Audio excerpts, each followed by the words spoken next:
பாதை வகுத்தவன் கிட்டயே வந்துட்டு அவங்க அவங்க போட்டு வச்ச பாதையிலேயே டிராவல் பண்ணிட்டு, அவங்களையே வந்துட்டு ஒரு பெரிய இது மாரி கிண்டல் பண்றது, கேலி பண்றது, இதெல்லாம் பண்றது, அதெல்லாம் பார்க்கும்போது நமக்கு வந்து எனக்குமே வந்துட்டு ப இளைய தலைமுறை நடிகர் அவங்க மேலலாம் கொஞ்சம் மதிப்பு, மரியாதைலாம் இருந்தது. அவங்க சாங்ஸ்லாம் கூட நான் என்ஜாய் பண்ணுவேன். அது ஒரு ஸ்டேஜ் வரைக்கும். தலைவர சீன்ற வரைக்கும் அவங்களையே நான் ரசிச்சுட்டு தான் இருந்தேன். எப்ப தலைவர சீண்டுனாங்களோ, எனக்கு சீன் ஆச்சு. போ! இனிமே நான் பார்க்கல. டிவில கூட சாங்க பார்க்கக்கூடாது அப்படின்ற மாரி இப்போ வந்து அந்த மாரி தான் போயிட்டு இருக்கு. ஸோ அவங்களுக்கு இன்னும் ஒரு பேர் நம்ம வைக்கல. அதுவா அமைஞ்சிருச்சு.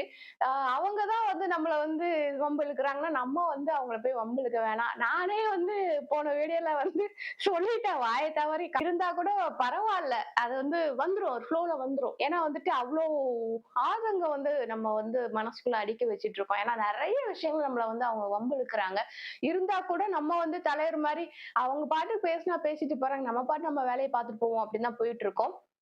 இருந்தாலும் ஒரு சில இடங்கள்ல நம்மளையும் மீறி அது வந்து வெளியில வந்துருது. என்ன அப்டின்னா, நம்ம திருப்பி அடிக்காத வரைக்கும் தான் அவங்க வந்து கெத்து காமிக்க முடியும். நம்ம திருப்பி அடிக்க ஆரம்பிச்சுட்டோம் அப்டின்னு சொன்னா, அவங்களால வந்துட்டு எந்த விதத்திலயும் கெத்து காமிக்க முடியாது.